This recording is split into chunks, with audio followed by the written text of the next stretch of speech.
Now,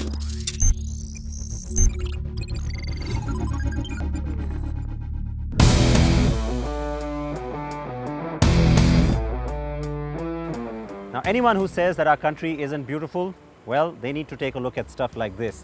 What a gorgeous, beautiful vista here.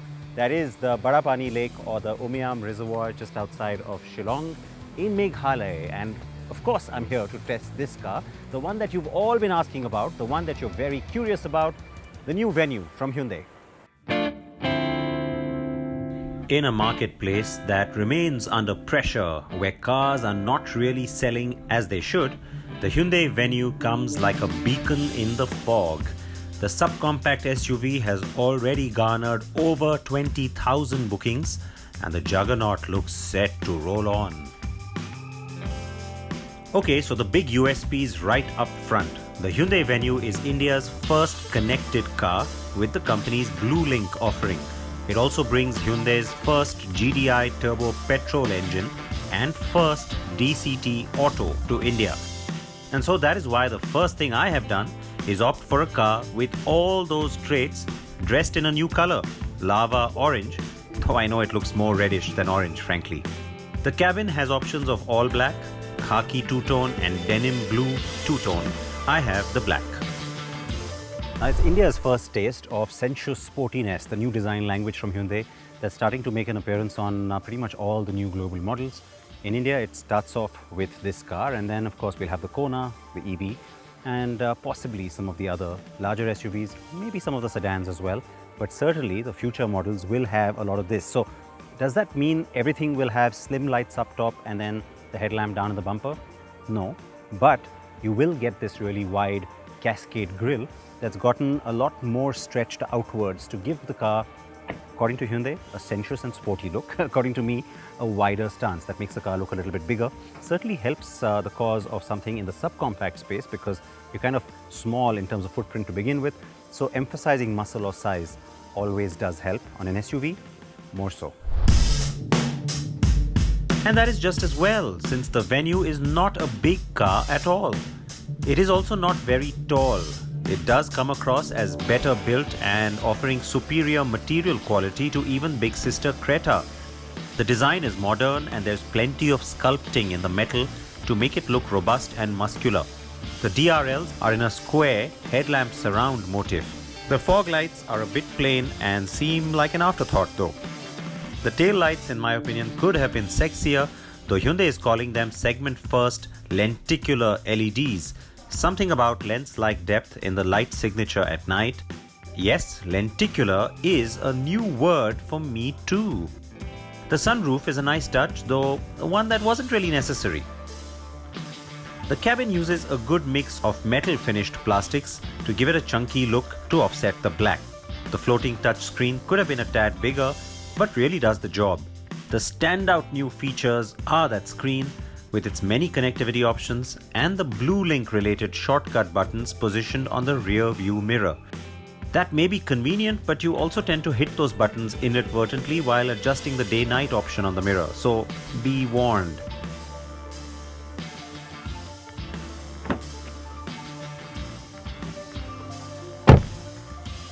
Now the good thing is that increasingly a lot of cars, of course, are getting safety as standard. So you get the dual front airbags, you get ABS with EBD, and even the ISOFIX child seat mounts are standard across all variants. Of course, on the top end, SXO, you do get the 6 airbags, that's the side and curtain airbags thrown in as well.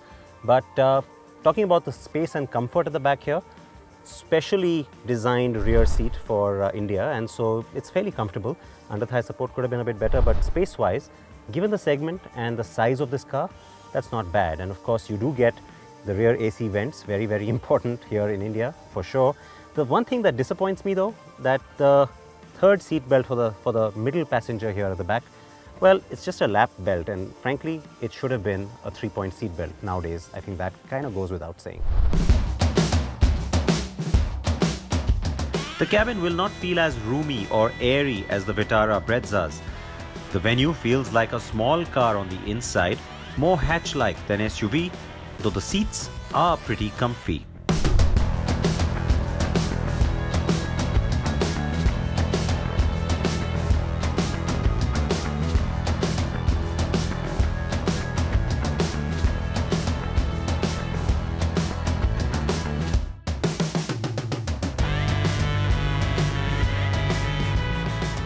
spend mere minutes driving the Venue, and the first thing that will grab you straight away is just how much better the steering is. In fact, I have to say that with every new Hyundai model, steering seems to get better and better, and that's of course a good thing. It's a lot more precise, it goes where you want it to. There's no dead steering feel. I mean, go back to maybe the previous generation Verna or even the i10, and yeah, it's a huge change, especially considering the fact that this is the small platform car, which really bodes well for me for the next generation i10 too.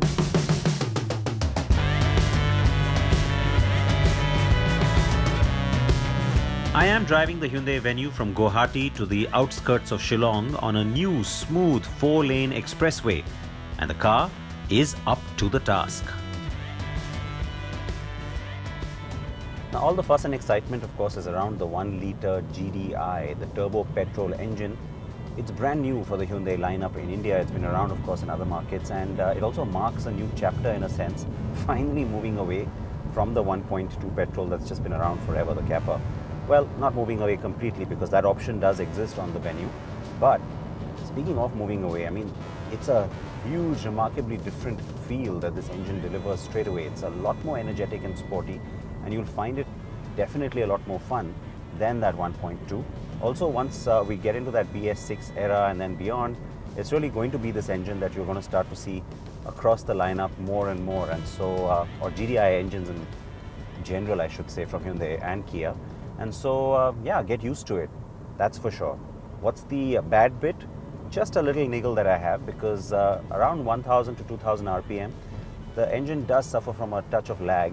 It's not very apparent, but then on the DCT, it becomes a little more so because, you know, it seems like the car's hesitating, especially when you want to quickly downshift and then slam the throttle. It takes some doing.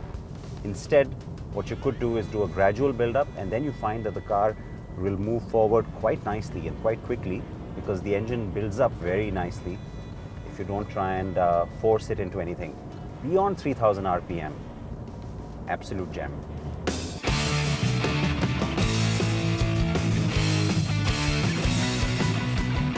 The front suspension setup is also good. While not quite as stiff as I would have liked, it still gives you a quick front end and you can zip the car in and out of twisties with ease. The Venue does feel a bit light on its feet though, so the lack of heft means that high-speed cornering isn't as confident as you'd like. That's a bane of the segment, though the XUV 300 manages this much better owing to its bigger platform. And despite the lower height of the Venue, there's still some body roll. The gearbox is also quick enough except for the bit I mentioned, and if you build speed gradually rather than revving hard, it will respond to the engine even better. The obvious bias towards fuel efficiency though has cost Hyundai some sportiness, I fear.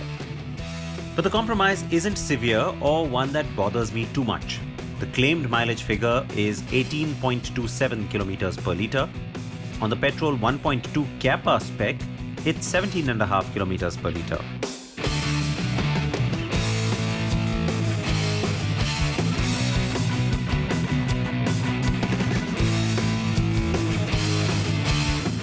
On the diesel Venue, claimed fuel efficiency is a robust 23.7 kilometers per litre.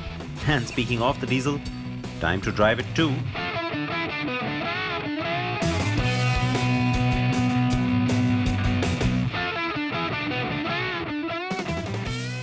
Now typically when you switch from a petrol to a diesel car, especially when you're talking about smaller cars, more compact, lighter cars in general, the difference in the driving character comes across very apparently. Not quite the case here. Now, of course, the engine itself is very different. Don't get me wrong. You get a lot more torque from it, and it's in some ways a little bit more fun. But in terms of driving character, ride, handling, the overall response of the car, the way it feels on the road, the weighted feel of the steering, no real difference there. And I think that's pretty interesting, pretty remarkable, because that means that you'll have just as much fun driving the GDI petrol as you will driving the diesel, though of course the other big difference is that the diesel doesn't get the automatic.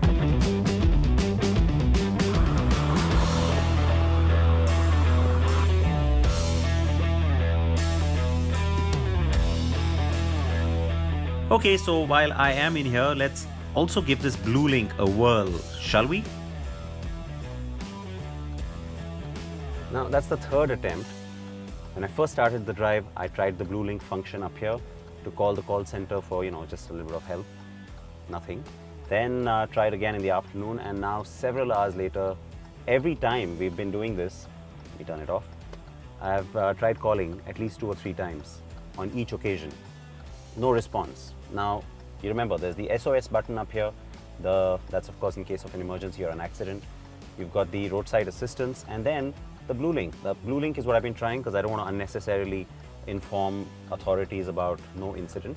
But yeah, it doesn't work. There's nobody there at that call center. Now, Hyundai says this is very early days. It's a new service. They're just getting it off the ground, so it's teething trouble. But I hope it recovers very quickly, and then I hope it works very well.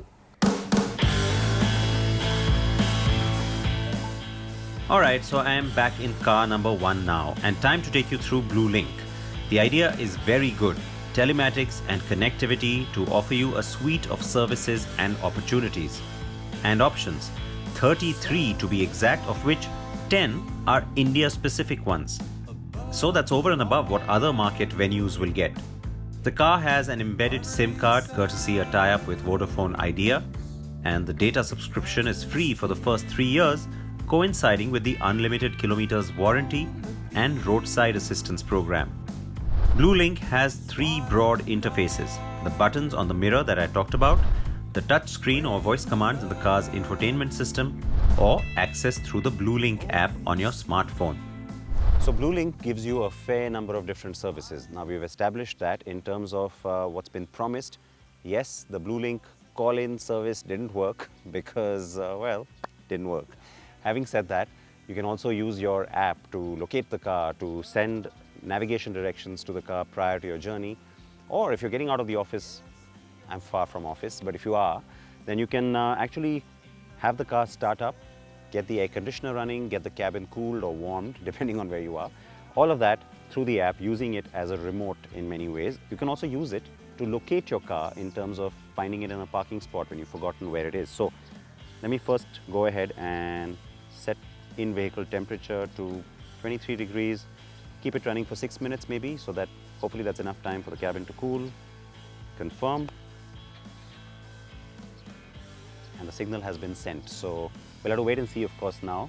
It'll take a few minutes for it to, well, not few minutes, few seconds. There you go, for it to finally get going. So the car will start up on its own. The HVAC has started conditioning the cabin as well. And if you think you're going to take longer, well, use the app and shut the car down as well, because there you go, all of the power is in your hands. You can also use the front or rear defogger through the app. So the remote feature is pretty fun. The caveat is that it sometimes takes a while for the messages you send to the car to get to the server and then to the vehicle. That depends on network. The same holds true for basement parking situations where neither your car nor your phone may have network. In theory, a connected car is a great thing though, especially when it can send panic messages or accident alerts to emergency response services, or even allow you to immobilize a stolen car, and of course increase your comfort and convenience. And as data gets better across India, this will only improve. So with cars like the Hyundai Venue and MG Hector beginning this revolution, expect a flood of eSIM embedded cars in the immediate future. A whole bunch of variants as is typical of Hyundai, and so you've got the E, the S, the SX, and then the SXO. That's the option pack, which gives you everything, all the bells and whistles, including the 6 airbags, the BLUELINK connectivity, and even the sunroof. But on the DCT, or the 1-litre GDI with the automatic, well, there's a little bit of a change there, because keeping pricing in mind, the whole idea was to offer only the S and the SX. So there is no O, but you still do get the BLUELINK connectivity and the sunroof that's been thrown in for good measure only on the DCT, not the 6 airbags though.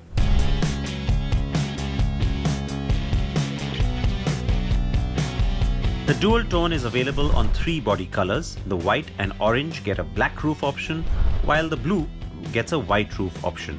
And there are 7 colors to choose from overall. And the good thing on the Venue is that all of this has been kept within reach.